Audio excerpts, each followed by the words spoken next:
Welcome back to CIA Declassified. The year is 1966. You are in a secure black room deep beneath the American Embassy in Vienna. The air is heavy with the scent of warm electronics, floor wax, and the metallic tang of fresh lead solder. Outside, the world is a chessboard of nuclear brinkmanship and shadow play, but inside this room, the only thing that matters is the machine on the desk. It looks like a heavy-duty typewriter married to a high-end clock, but its purpose is far more profound.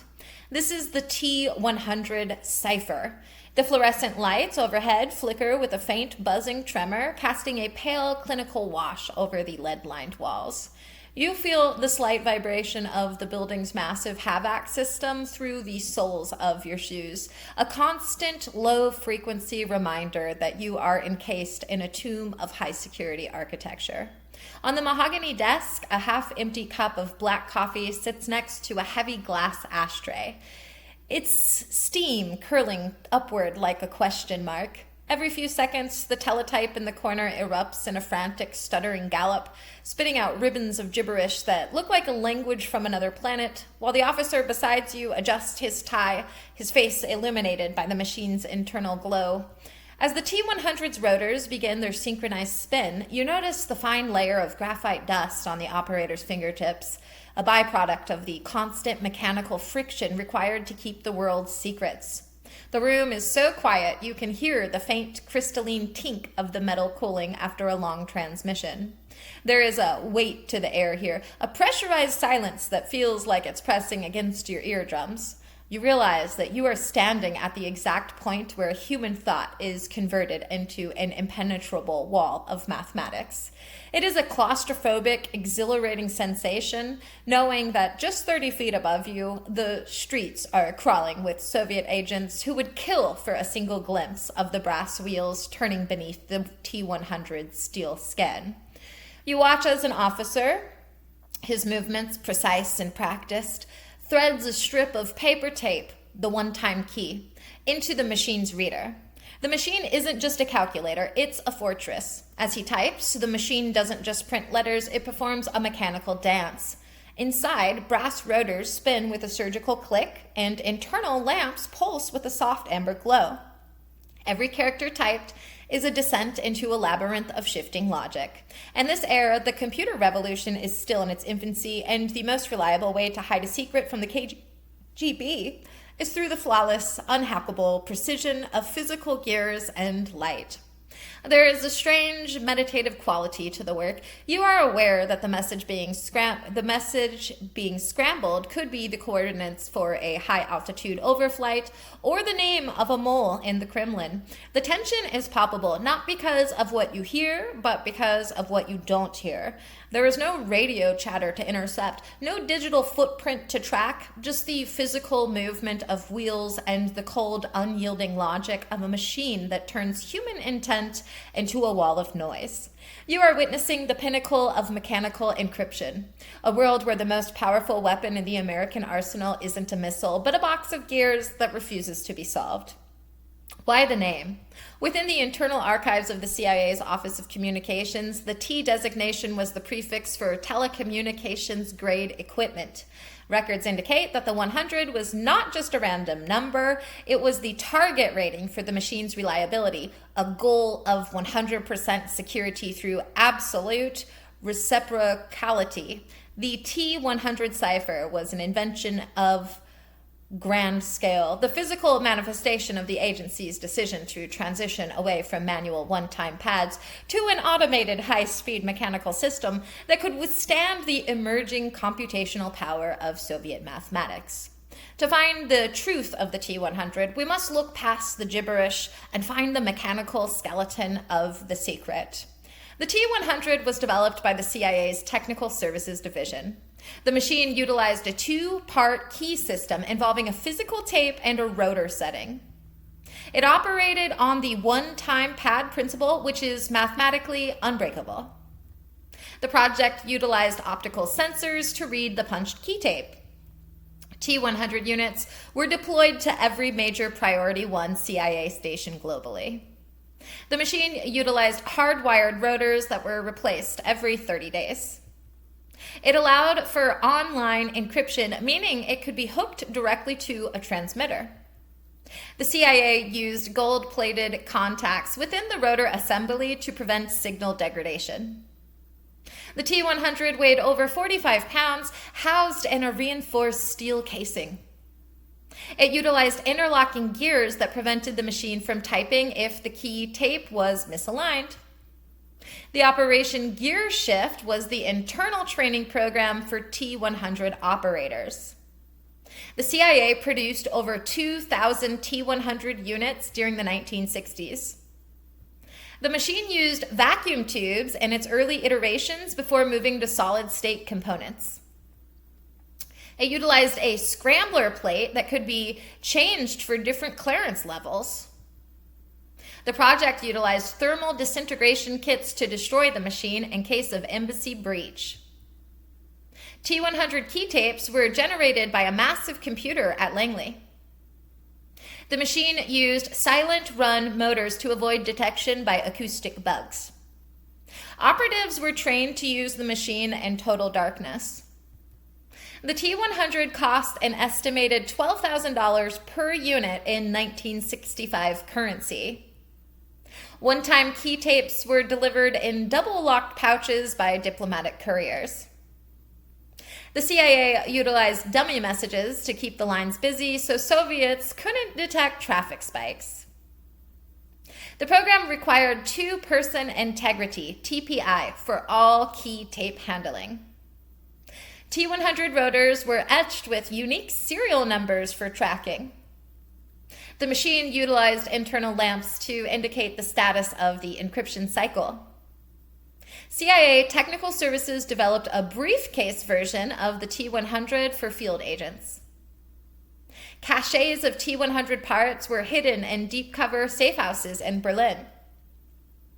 The project utilized electromagnetic shielding to prevent the Tempest leak of data. Stay-behind units in Europe were trained on a simplified version of the T-100. The CIA used bribed foreign officials to bypass customs for T-100 components. The program used fake commercial labels to ship the machines as office equipment. T-100 analysts mapped the Soviet intercept stations to find weak points in the relay. The machine included a self-destruct button that melted the internal wiring. Operation Cipher Lock was the code name for the global T-100 deployment. The CIA used private engineering firms like Teletype Corp as subcontractors. The project utilized high-speed readers that could process 10 characters per second. T-100 files were kept in a restricted access vault at CIA headquarters. The program used specialized lubricants to ensure the gears worked in extreme cold. Operatives used code names even for the individual parts of the machine. The CIA maintained a database of mechanical failures to predict when a unit might leak. T-100 utilized synchronized clocks to ensure the sender and receiver used the same tape segment. The project created synthetic noise to make the sound of the machine's operation, to mask the sound of the machine's operation. Analysts tracked the voltage fluctuations because they could reveal the machine's state. T-100 used magnetic tape and its later variants for higher data throughput. The project used forged invoices to hide the true cost of the research. CIA Technical Services developed a muffler to silence the machine's typing. T-100 used hidden air intakes to reduce the whistle of incoming air. The program utilized independent civilian contractors from the Lockheed Skunk Works. CIA cryptographers developed stealth coding to embed messages and meaningless data. T-100 utilized timed transmissions to coincide with local electronic interference. The project used anti-tamper seals that would bleed ink if the casing was opened. Operatives planted false machines to see if the Soviets could steal and crack them. T-100 used bribed telephone technicians to ensure secure landline connections. The program created fake repair manuals to mislead foreign intelligence. CIA Technical Services developed a silent power supply that didn't hum. T-100 was the first machine to bridge the gap between mechanical and digital encryption. A declassified internal memo from the CIA Office of Communications dated 1967. The T-100 is the first time we have felt truly invisible in our communications. It is the end of the Soviet cryptanalyst career. Kelly Johnson said this during a technical review of the T-100 project. A machine that uses light to read a key and gears to hide it is a machine that lives in the future. A declassified letter from a lead T-100 engineer to the director of Central Intelligence, but his name isn't provided.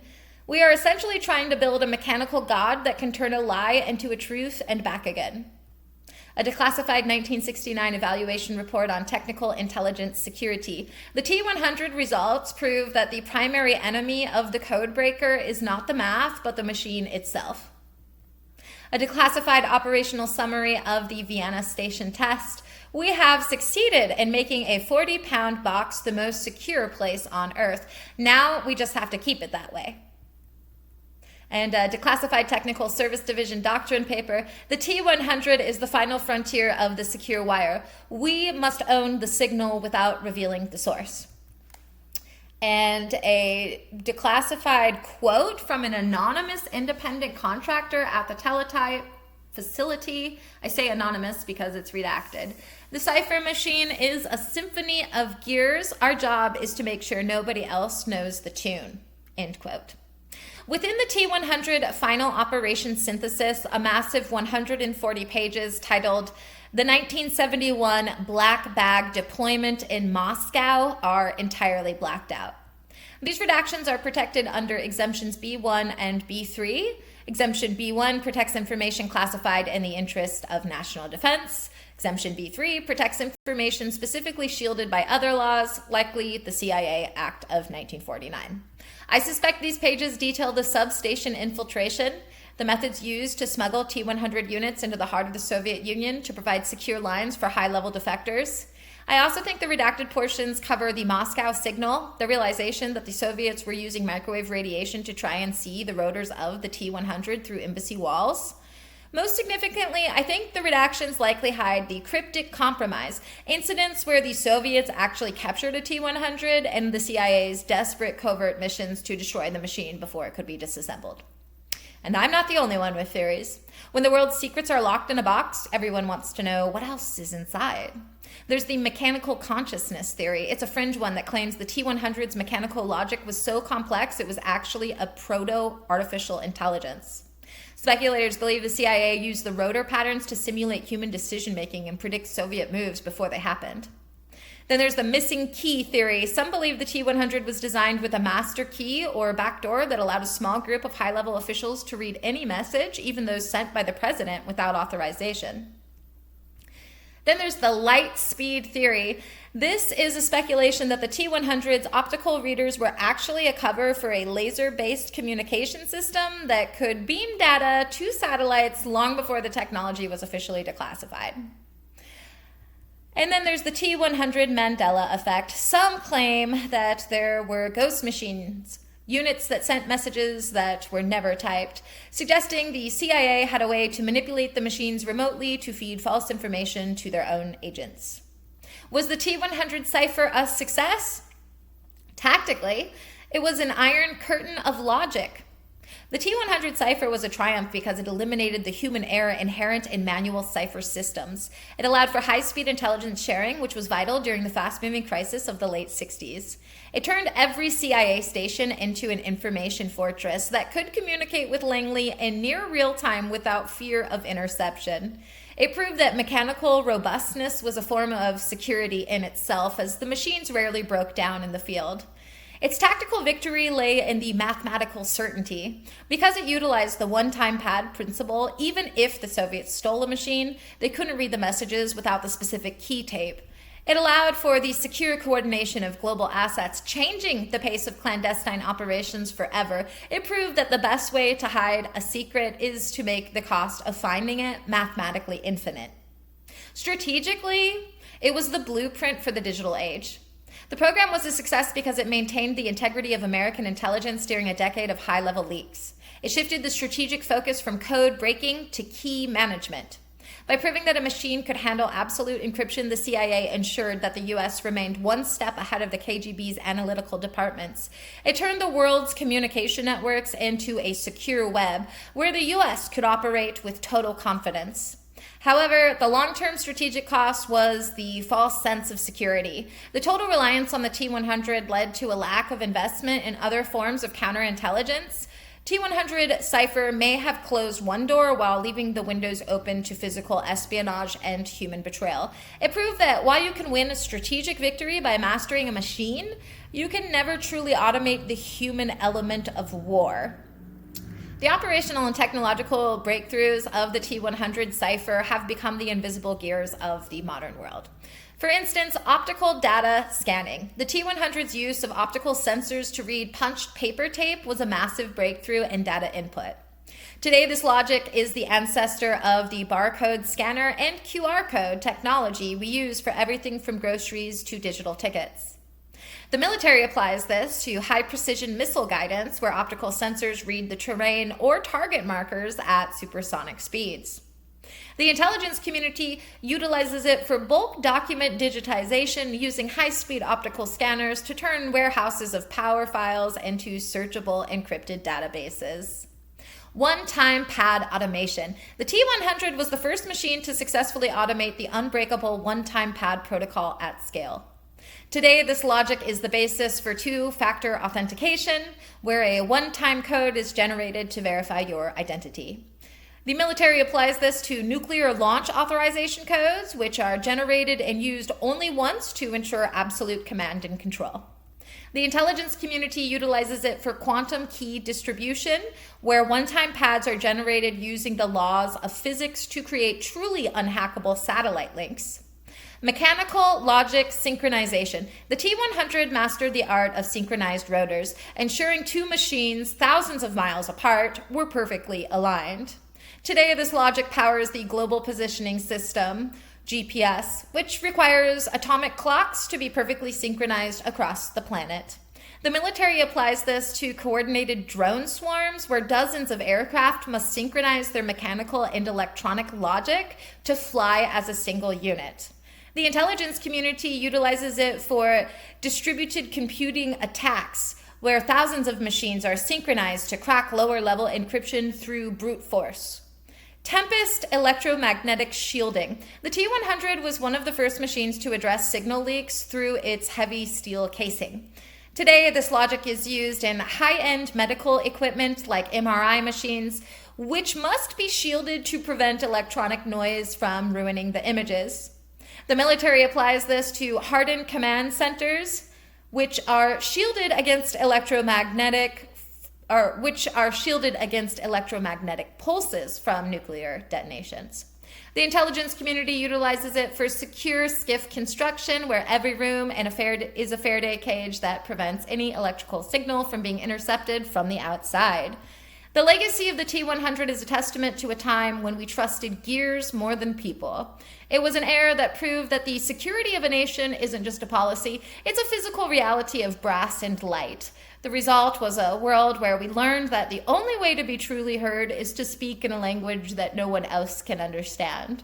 The true weight of this invention lies in the way it changed our relationship with information. We no longer see a message as just words. We see it as a package that must be protected by layers of mechanical and digital armor. The T-100 Cipher wasn't just a machine. It was the first wall of the digital world. It proved that the most powerful weapon is the one that keeps you silent. The relentless pursuit of the unbreakable has led us to a state of digital paranoia, where we are constantly building newer, faster walls. The mechanical logic of the 60s has become the algorithm of today. We have become a society that values privacy, yet we are surrounded by the legacy of the machines that first learned how to hide the truth. The machine proved that to truly protect a secret, you must be willing to let the machine do the thinking for you. If you want to keep a secret, don't write it down. If you must write it down, use a machine you trust. True security is not the absence of an enemy, it's the presence of an unbreakable wall. In a world of digital noise, the most honest sound is the click of a gear. And remember, a key is only as good as the hand that holds the tape. Thanks for listening, and join us next time as we examine Project Iceworm, the CIA's secret effort to build a nuclear fortress under the ice of Greenland. We'll look at the subglacial cities of the 1960s, the nuclear reactors buried in the permafrost, and the reality of a world where the ultimate high ground was a frozen wasteland. Join us next time for the Frozen Throne. In the meantime, I'll see you in the archives.